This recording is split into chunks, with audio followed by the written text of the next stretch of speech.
ওর পর আমার বেশি রাগ। যদি বলেন কেন, আমার নামে 20টা মামলা দিয়েছে, এই আওয়ামী লীগ, এই আওয়ামী লীগ, এই আওয়ামী লীগ।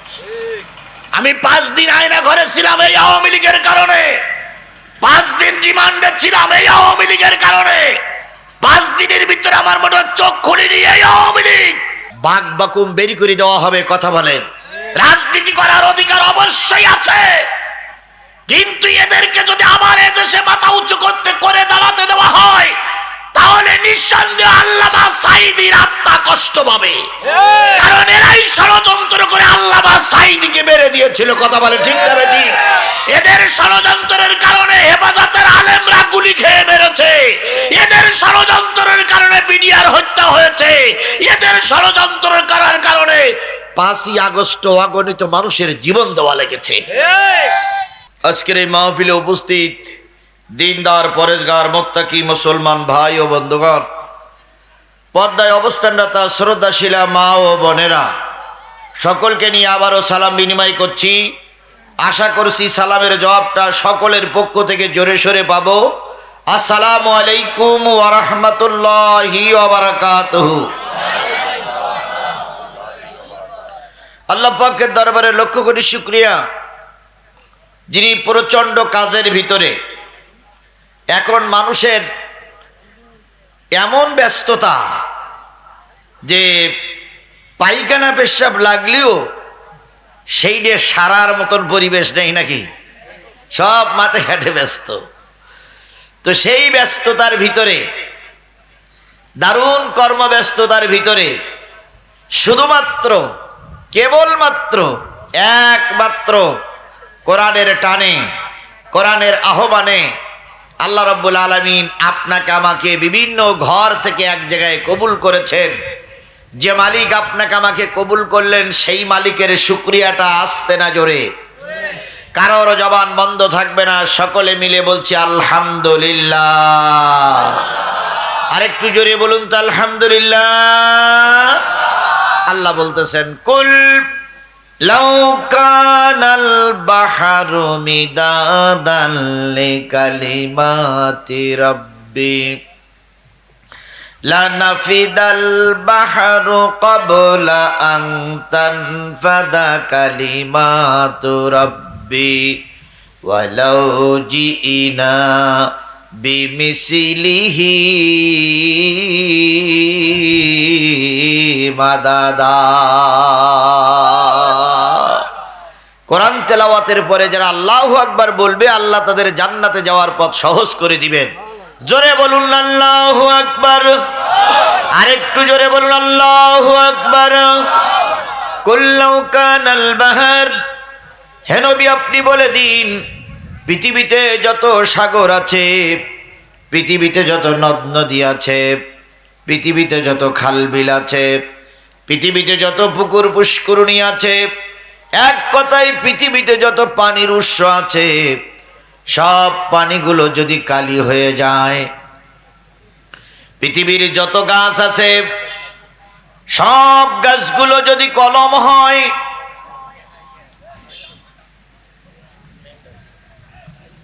পৃথিবীতে যত গাছ আছে সব গাছগুলো যদি কলম হয়ে যায়, পৃথিবীতে যত সমান্তরাল জমি আছে সব জমিগুলো যদি সাদা কাগজ হয়ে যায়, ভাই আল্লাহ যেটা করবে সেটা তো হবে। আপনারা সবাই যদি ওটাউটি করেন তাহলে মাহফিল তো হবে না। আল্লাহর উপরে আমাদের কিছু করার আছে?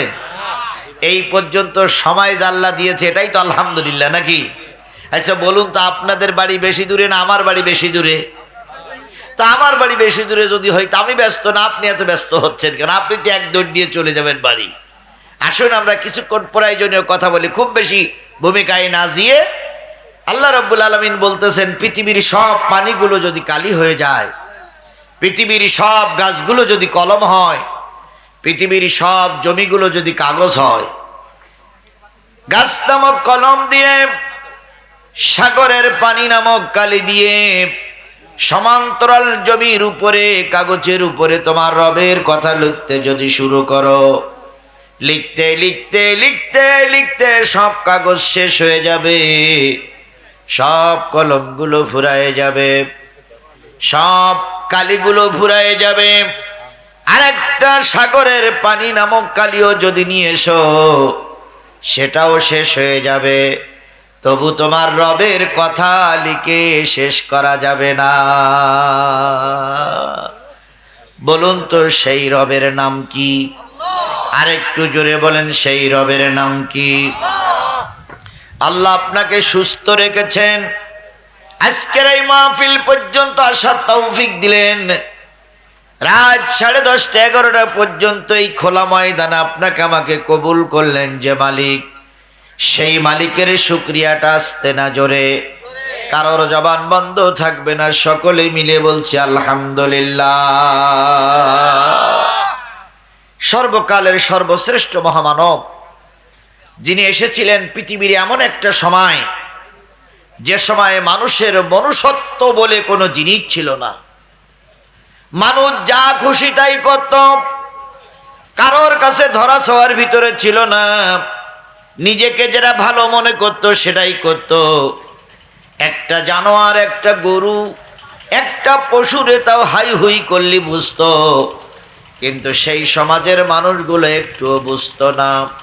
সেই জাহিলিয়াতের সমাজে এসেছিলেন আমার নবী, সেই সমাজ জাহিলিয়াতের সমাজে এসে বানালেন একটা জান্নাতি সমাজ। যে নবী অক্লান্ত পরিশ্রম করে দীর্ঘ 23 বছর নবুয়াতে জিন্দেগি জাহিলিয়াত সমাজটাকে জান্নাতের সমাজ বানাই দিয়ে গেলেন, সেই নবীজির নামে দুরূদ আর সালাম সাল্লাল্লাহু আলাইহি ওয়াসাল্লাম। বন্ধুগণ, আজকে কর্তৃপক্ষ খুব চালাক। যদি বলেন কেন? কর্তৃপক্ষ তাফসির মাহফিল দেয়নি, কর্তৃপক্ষ সিরাত মাহফিল দেয়নি, কর্তৃপক্ষ কি মাহফিল দিয়েছে? ওয়াজ মাহফিল দিয়েছে, যাতে করে হুজুররা খুব বেশি কিছু বলতে না পারে। এই জন্য কর্তৃপক্ষ খুব চালাক নাকি? বড় হুজুর পাশে বসা, আসুন আমরা ওনাদের সিলেবাস অনুযায়ী কাজ করি, ওনাদের সিলেবাসের বাইরে না যাই, তাহলে আপনারাই বলবেন, বড় হুজুরও বলবে আমরা লিখে দিলাম এক, আর হুজুর ওয়াজ করলো আর এক। অনেক জায়গায় তাফসীর মাহফিল হয়, আয়াত পড়া হয় একটা আর ব্যাখ্যা করা হয় আর একটা। কি হুজুর বল? তারপরে দেখা যায় অনেক জায়গায় এমনও হয়েছে হুজুররা আয়াত পড়িছে, সে আয়াতের ধারে কাছেই যায়নি, ওয়াজ শেষ হয়ে গেছে। এখন এখানে আজকে যেহেতু বড় হুজুর বসা, গুলুঝুলু করার কোনো লাইন নেই।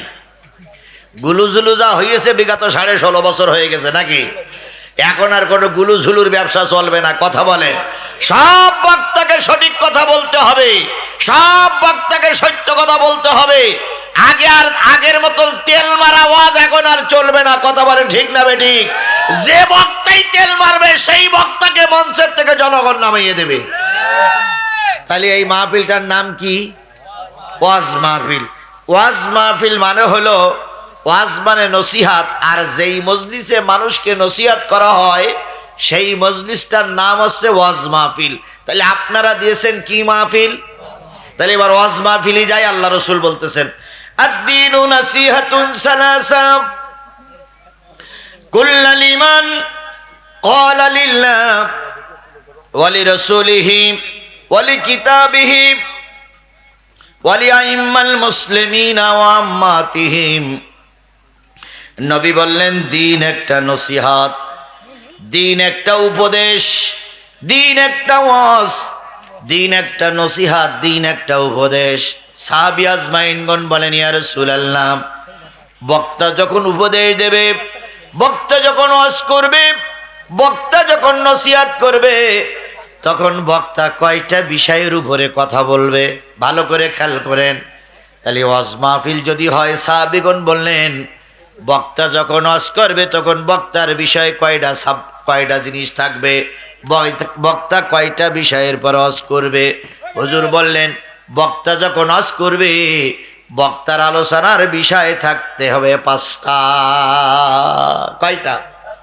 5টা বিষয় যদি আলোচনার সাবজেক্টে না থাকে সেটা ওয়াজ মাহফিল হবে না। এর চাইতে বেশি লোক হয়েছে বিএনপির সমাবেশে, এর চাইতে বেশি লোক হয়েছে জাতীয় পার্টির সমাবেশে, এর চাইতে বেশি লোক হয়েছে আওয়ামী লীগের সমাবেশে। বলুন তো সেইটারে কি ওয়াজ মাহফিল বলে? কি বলে? জনসভা, সমাবেশ। কারণ ওয়াজ মাহফিলে যে বিষয়ের পর আলোচনা করতে হবে, সমাবেশে সেই বিষয়ে আলোচনা হয় না, তাই ওইটা হয় সমাবেশ, এইটা হলো ওয়াজ মাহফিল। সাহাবী আজমাইনগণ বললেন সে জিনিসগুলো কি? নবী বললেন বক্তা যখন ওয়াজ করবে তখন সর্বপ্রথম বক্তা উঠেই আল্লাহর নাম উচ্চারণ করবে, আল্লাহর নামে প্রশংসা করবে। যেখানে আল্লাহর নামে প্রশংসা হয় না সেটা কখনো ওয়াজ মাহফিল, দ্বীনের পরিবেশের মাহফিল হয় না।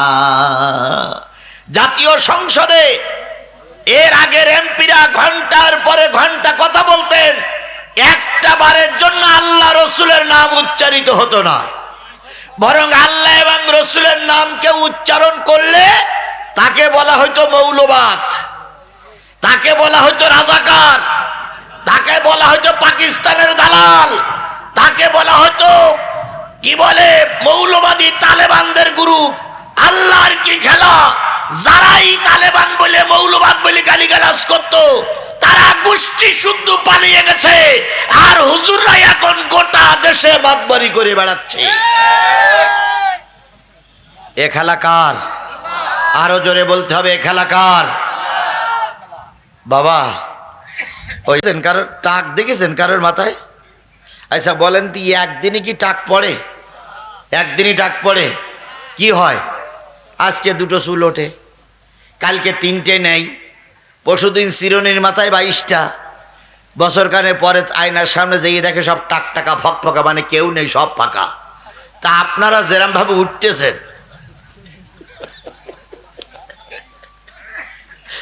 আপনারা এখানতে 2 জন, ওখানতে 5 জন, এখানতে 4 জন, এখানতে 10 জন, যেরম ভাবে উঠতেছেন তা ওয়াজে তো টাক পোকা লেগেই গেছে। ও ভাই শোনেন, যদি একান্তই বৃষ্টি আসে, আমারে ফেলাই রেখে যাইয়েন না ভাই, যদি একান্তই বৃষ্টি আসে আমরা চলে যাব, আপনাদের নিয়েই চলে যাব। এই ছোট হুজুররা মনে মনে দোয়া করো, আর ও ময়দান যেন তোমরা ছেড়ো না, তোমাদের মাদ্রাসা পাশে, দেখা যাক কি হয়। তাহলে কি আপনারা কি সবাই চলে চাচ্ছেন? তাহলে ওই যে লোকগুলো সব চলে গেল, যাই একে তো অন্য বছরের তুলনায় এবছর লোক 4 ভাগের 1 ভাগ।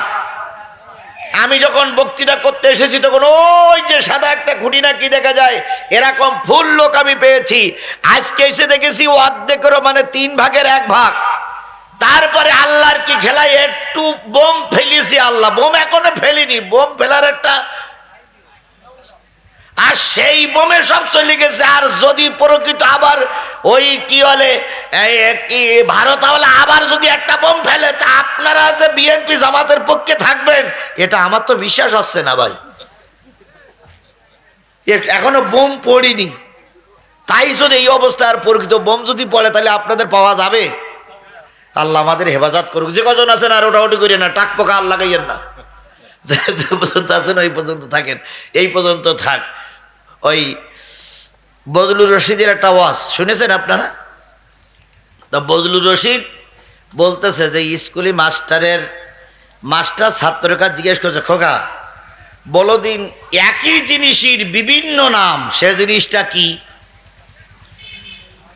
তো ছাত্র বলতে, স্যার ধরুন চুল।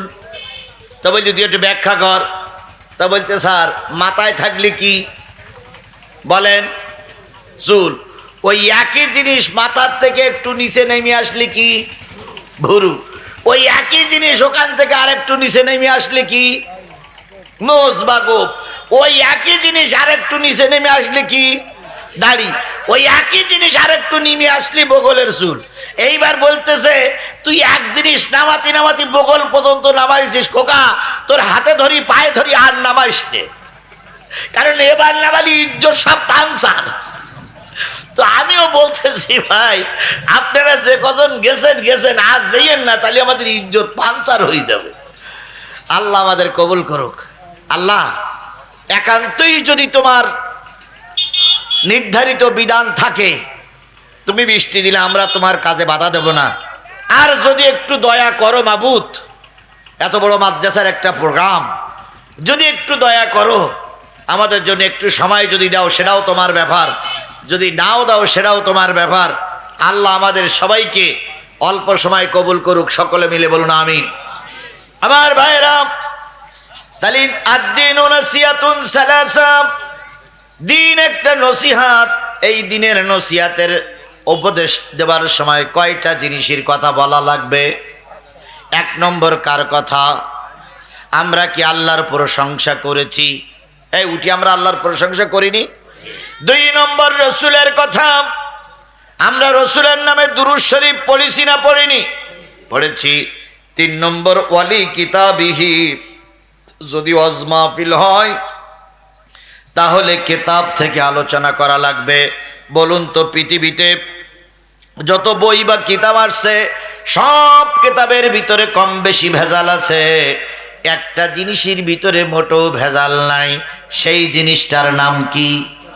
আরেকটু জোরে বলেন, সেই জিনিসটার নাম কি? এবার বলুন তো হাদিসের ভিতরে কি ভেজাল আছে? আছে? আছে, বুঝে শুনে বলবেন, আন্দাজে না বললে চুপ করে থাকবেন, আর বুঝলি বলবেন। হাদিসে কি ভেজাল আছে? অবশ্যই ভেজাল আছে। যদি বলেন কেমন? কেউ কেউ বলে এটা হলো সহিহ হাদিস। কি হাদিস? তাহলে সহিহ হাদিস যদি হয় তাহলে গরিব হাদিস আছে। কেউ কেউ বলে এটা হলো সহিহ হাদিস। সহিহ হাদিস যদিও বলে তাহলে জয়ীফ হাদিস আছে। কেউ বলে এটা সহিহ হাদিস, আবার কেউ বলে জাল হাদিস। তাহলে হাদিসের ভিতরে জাল আছে, হাদিসের ভিতরে গরিব আছে, হাদিসের ভিতরে জয়ীফ আছে। কিন্তু কোরআন শরীফ এমন একটা কিতাব যেই কিতাবের ভিতরে সহি নেই, গরিব নেই, জাল নেই, ভেজাল নেই। যে কোরআন শরীফ এখান থেকে 23 বছর আর 1400 বছর আগে যেমন ছিল এখনো তেমনই আছে। বাংলাদেশের মাগরিবের নামাজে ইমাম সাহেবরা যে কেরাত পড়ে, সৌদি আরবের ইমামেরা ওই একই কেরাত পড়ে। বাংলাদেশের ইমাম সাহেবরা এশার নামাজে যে কেরাত পড়ে ওই একই কেরাত আমেরিকার এশার নামাজে পড়া হয়। এই জন্য গোটা পৃথিবীর ভিতরে কোরআনের ভিতরে কোনো ভেজাল নাই। 3 নম্বরে সেই কোরআন থেকে আলোচনা করা লাগবে। আমি আপনাদের সামনে সেই কোরআন থেকে আলোচনা করার জন্য আজকে আপনাদের খেদমতে বেছে নিয়েছি সূরাতুস সফ। কোন সূরা? সূরা সফ। সবাই মিলে বলেন কোন সূরা? সূরা সফ। 28 নম্বর পারার 61 নম্বর সূরা, 14টি আয়াত, 2টি রুকু। মদিনায় অবতীর্ণ যত সূরা সব সূরার ভিতরে থেকে একটা অন্যতম সূরা, নাম বললাম কি? সফ। সফ শব্দের অর্থ হচ্ছে সারিবদ্ধ, কাতারবদ্ধ, জামাতবদ্ধ। কাআন্নাহুম বুনিয়ানুম মারসুস, শীষে ডালা পাহাড়ের মতন, যাতে করে কেউ তোমাদের ধাক্কা দিয়ে ফেলাই দিতে না পারে। তোমরা যদি মজবুত হতে পারো, পাহাড়ের মতন অটল থাকতে পারো, সমস্ত গুলি তোমাদের বুকের পরে পড়লেও তোমরা ময়দান ছেড়ে দেবা না। কথা বলেন ঠিক না বেঠিক? তার জ্বলন্ত প্রমাণ নেন। বিগত 16 বছর জামাত বিএনপি ময়দানে আন্দোলন কম করিনি। জামাতের নেতা লিডাররা ময়দানে নেমেছে, গুলি খেয়ে বাড়ি এসেছে। যদি গুলি না খেয়েছে, মামলা খেয়েছে, রিমান্ড খেটেছে, তারপরে ঘর বাড়ি ছেড়ে পালিয়ে থেকেছে। বিএনপির লিডাররাও একই কাজ। অনেকবার বড় বড় সমাবেশ করেছে, কিন্তু এই ফেরাউনির বাচ্চারা নামাতে পারেনি। এ ফেরাউনের বাচ্চা এমন কায়দা করে বসেছিল যে আগের ফেরাউন যদি এসে দেখতো তো এই ফেরাউনের সালাম দিয়েও বিদায় নিত। আমার বিশ্বাস এই 16 বছরেরা যতদিন ক্ষমতায় ছিল ইবলিস শয়তানও বাংলাদেশে ছিল না। কারণ ইবলিস শয়তান এদের বুদ্ধির কাছে কি হার মেনে গেছে। ইবলিস শয়তান বলেছে শেখ হাসিনা যতদিন থাকবে ততদিন আমি এই এলাকায় থাকবো না। যদি বলেন হুজুরের আপনার বানানো কথা, এইবার আমি প্রমাণ দিচ্ছি। বলুন তো, রোজা শেষ হয়ে গেছে, এখনো কি 1 মাস হয়েছে? 1 মাসের 2-4 দিন মনে হয় এখনো বাকি আছে, তাই না? এবার বলুন, প্রতি রমজানে বড় শয়তান বাধা থাকতো না ছেড়ে দেওয়া থাকতো? ইবলিস শয়তান প্রতি রমজানে কি থাকতো? বেঁধে রাখা হতো। বলুন তো, তারপরেও কি রোজার মাসে দ্রব্য মূল্য হতো? মানুষের ভিতরে মালে ভেজাল দেওয়া হইতো কি হতো না? জিনিসপত্রের স্টক রেখে দাম বাড়ানো হতো।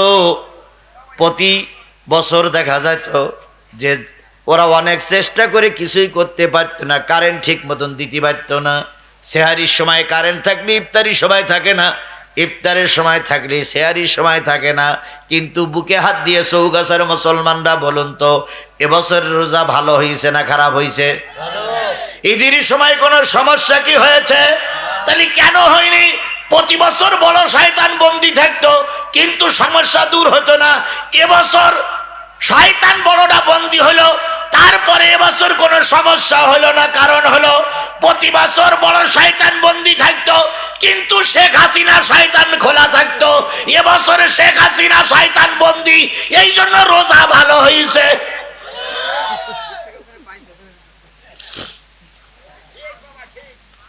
ঠিক বাবা ঠিক বলে চলে গেলে হবে? বলতে ঠিক বাবা ঠিক বললে উনি চলেই যাচ্ছে। ঠিক বাবা ঠিক বলে উনি বাড়ি যাচ্ছে, তাহলে কি বলি? আমার ভাইরা, তাহলে হাসিনার শয়তান বন্দী থাকার কারণে এবার রোজা রমজান ঠিক মতন পালন করা গেছে। কথা বলেন ঠিক না ঠিক? আমরা চৌগাছার মানুষ শপথ দিচ্ছি, এইভাবে আমরা শান্তিতে থাকি, শেখ হাসিনা নামক শয়তান যেন আমাদের দেশে আর না আসতে পারে। রোজার মাসে আওয়ামী লীগের নেতা কর্মীরা ফেসবুকে স্ট্যাটাস দিল যে রোজার সময় আমাদের আপা বাড়ি আসবে। আপা, জি আপা বাড়ি আসবে। আমরা মনে করলাম আসলেও আসতে পারে, ভারত বিশাল দেশ তো, হয়তো বাড়ি পাঠালেও পাঠাতে পারে। ও আল্লাহ, ঈদের দিন ফজর ওয়াক্তের থেকে সব সেনাবাহিনীরা বিজিবিরা টহল দিল যে কোন দিক থেকে ঢোকে, কিন্তু ঢুকলো না। এখন আবার বলতেছে রোজার সময় ম্যাডাম একটু অসুস্থ ছিল, এবার খেয়ে দিয়ে সুস্থ হচ্ছে, সামনের কুরবানিতে নাকি ম্যাডাম আসবে। আমরাও বলতেছি সরা আগে ধার দিতাম একটু কম করে, এবার থেকে সরার ধারটা একটু বেশি হবে। কারণ ঈদের সময় সাধারণত আমরা ছুরিটি ধার দেই কি জবাই করার জন্য? গরু জবাই করার জন্য। এবার ওই একই ধার দিয়ে গরুও জবাই করা লাগবে, শেখ হাসিনারও জবাই করা লাগবে। এই জন্য ধারের মাত্রা এবার বেশি করা লাগবে।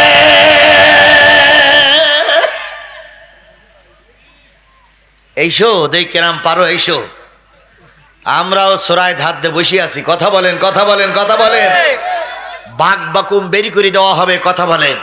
রাজনীতি করার অধিকার অবশ্যই আছে, কিন্তু এদেরকে যদি আবার এদেশে মাথা উঁচু করতে করে দাঁড়াতে দেওয়া হয় তাহলে নিঃসন্দেহ আল্লামা সাঈদীর আত্মা কষ্ট পাবে। কারণ এরাই ষড়যন্ত্র করে আল্লামা সাঈদীকে মেরে দিয়েছিল। কথা বলে ঠিক না ঠিক? এদের ষড়যন্ত্রের কারণে হেফাজতের আলেমরা গুলি খেয়ে মেরেছে, এদের ষড়যন্ত্রের কারণে বিডিআর হত্যা হয়েছে, এদের ষড়যন্ত্রের করার কারণে 5ই আগস্ট অগণিত মানুষের জীবন দেওয়া লেগেছে। সেই খুনিরা আমাদের এই শহীদের রক্তের পরে এসে আবার রাজনীতি করবে। বাংলাদেশের একজন জাগতিক মানুষ জেগে থাকা অবস্থায় করতে দেবে না, দেবে না, দেবে না। আপনাদের যদি আসে তাহলে কিছু না করতে পারলে আমার একটু সংবাদ দিয়েন, ব্যবস্থা আমি করব। কারণ ওর পর আমার বেশি রাগ। যদি বলেন কেন, আমার নামে 20টা মামলা দিয়েছে এই আওয়ামী লীগ, এই আওয়ামী লীগ, এই আওয়ামী লীগ। আমি 5 দিন আয়না ঘরে ছিলাম এই আওয়ামী লীগের কারণে, 5 দিন রিমান্ডে ছিলাম এই আওয়ামী লীগের কারণে, 5 দিনের ভিতরে আমার মোট চোখ খুলিনি এই আওয়ামী লীগ। সুতরাং এদেরকে এত সহজে জাতি ক্ষমা করবে না। খালেদা জিয়ার বাসার কারেন্টের লাইন কেটে দিয়েছিল কারা? এই আওয়ামী লীগ। খালেদা জিয়াকে গৃহবন্দী করে রেখেছিল কারা? এই আওয়ামী লীগ খালেদা তারেক জিয়াকে মেরে পঙ্গু করে এদেশ থেকে বাইরে বের করে দিয়েছিল, এখনো ফিরতে পারেনি, তার জন্য দায়ী এই আওয়ামী লীগ। সুতরাং এদেরকে ক্ষমা করে দিলে মৃত্যুবরণকারীরা কষ্ট পাবে। কান্নাহুম বুনিয়ানুম মারসুস, এমন শীষে ডালা পাহাড়ের মতন দাঁড়িয়ে যাবে। আওয়ামী লীগ কেন, ভারত কেন, গোটা দেশের সব যদি তোমাদের বিরুদ্ধে লড়াই করতে আসে, তোমরা ময়দান ছেড়ে দেবা না, কারণ তোমরা এই দেশের নাগরিক। তোমাদের বুকের পথ দিয়ে বুলডোজার চলে যাবে, তবু ময়দান ছেড়ে দেবা না, এটাই হলো আল্লাহর বিধান। ছাত্ররা যখন রাস্তায় নামলো, বুড়োরা যখন পারল না, বুড়ো বিএনপি যখন পারল না, বুড়ো জামাত যখন পারল না, ছাত্ররা রাস্তায় নামলো, প্রাইমারি, হাই স্কুল, কলেজ, মাদ্রাসা, ভার্সিটি, তারপরে কি নারী পুরুষ, রিক্সাওয়ালা, ভ্যানওয়ালা যখন রাস্তায় নামলো, ওরা গুলি চালালো। একটা লাশ পড়লে 4টা দাঁড়ায়, 2টা লাশ পড়লে 8টা দাঁড়ায়, 3টা লাশ পড়লে 12টা দাঁড়ায়। যখন লাইন দিয়ে দাঁড়িয়ে যায়, বাধ্য হয়ে সেনাবাহিনী, পুলিশ, র্যাব, বিজেপি পিছু হটতে বাধ্য হলো। আল্লাহ বলতে কান্নাহুম বুনিয়ানুম মারসুস, কাফেররা যতই বড় শক্তিশালী হোক, তোমরা শীষেডালা পাহাড়ের মতন রাস্তায় দাঁড়িয়ে যাও, ওরা তোমাদের দেখে পালিয়ে যেতে বাধ্য হবে। আধারে ভয় পেও না, আধারে ভয় পেও না, আলো আছে আড়ালে, জালিমেরা পালিয়ে যাবে, তুমি উঠে দাঁড়ালে। আধারে ভয় পেও না, আধারে ভয় পেও না, আলো আছে আড়ালে, জালিমেরা চলে যাবে, তুমি রাস্তায় দাঁড়ালে। এই সূরাটার নাম কি বললাম? সব শব্দের অর্থ আছে সারিবদ্ধ। এই সূরাটা নাজিল হলো অহুদের যুদ্ধের পর। বিশেষ করে এই 14টা আয়াতের ভিতর থেকে আমি আপনাদের সামনে পড়েছি 10, 11, 12, তাহলে কয়টা আয়াত? 3টা আয়াত। 3টা আয়াত যখন নাজিল হলো, আল্লাহর নবী তখন সবেমাত্র মদিনার একটা ছোট্ট রাষ্ট্র গঠন করেছেন। সেই রাষ্ট্রের লোক সংখ্যা খুবই কম, সেই রাষ্ট্রের পরিধি ব্যাসার্ধ খুবই কম, সেই রাষ্ট্রের লোক সংখ্যা কম, সেই রাষ্ট্রটা ছোট রাষ্ট্র। সেই ছোট রাষ্ট্রের প্রধান হলেন, রাষ্ট্রপতি হলেন, সেই রাষ্ট্রের প্রধান হলেন আল্লাহর নবী মুহাম্মদ রাসূলুল্লাহ সাল্লাল্লাহু আলাইহি ওয়াসাল্লাম। চৌগাছার মুসলমানেরা, নবী রাষ্ট্রের প্রধান, নবী রাষ্ট্রপতি, কাজটা কি ঠিক? বুঝে শুনে বললেন, কাজটা কি ঠিক? আবারও বলেন, কাজটা কি ঠিক? নবী দেশের রাষ্ট্রপতি হবে, নবী দেশের নায়ক হবে, নবী দেশের প্রধান হবে। কাজটা যদি ঠিক হয়, তাহলে নবীর উত্তরসূরিরা তো আলেম, তাই তো নাকি? এই আলেমরা নবীর উত্তরসূরি নয়? নবীর পরে নাজিল হয়েছিল কি? এই আলেমরা তো সেই কোরআনের কথাই বলে, বলে না? তাহলে আলেমরা নবীর উত্তরসূরি। তাহলে নবী যে কোরআন দিয়ে রাষ্ট্র সরকার গঠন করলেন, আলেমরা যদি ওই কোরআনের রাজ কায়েম করার জন্য ময়দানে নামে, তোমরা বাধা দাও কেন?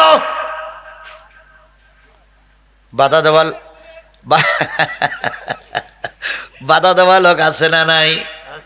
আরো জোরে বলেন। আগে ছিল, এখনো আছে। হায় রে আল্লাহ, যতই আপনি ওয়াজ করেন না কেন, কিয়ামত পর্যন্ত ওই ফাসিক, ওই কাফের, ওই মুনাফিক থাকবে। তাহলে নবী ক্ষমতায় বসবে, নবী রাজা হবে, এই কাজ সহ্য করতে পারত না কাফেরেরা, মুনাফিকেরা। আজকেও যারা নবীর উত্তরসূরিরা দেশ গঠন করবে, সরকার গঠন করবে, এটা যারা সহ্য করতে পারছে না, ধরে নিতে পারি এরাও হয় কাফের, নাই মুনাফিক। যদি বলেন হুজুর এদের মাথায় তো টুপি আছে, ওরে আবু জেহেলেরও মাথায় টুপি থাকতো। যদি বলেন হুজুর এদের মুখে তো দাড়ি আছে, আবু জেহেলেরও দাড়ি কম লম্বা ছিল না। যদি মনে করেন হুজুরের হাইসেব, ওরে আবু জেহেল ছিল হাজী সাহেব। হাজী সাহেব হলে হবে না, টুপিওয়ালা হলে হবে না, পাগড়িওয়ালা হলে হবে না। সত্য হচ্ছে কোরআন মেনে নিতে হবে। কোরআন যারা মেনে নেবে না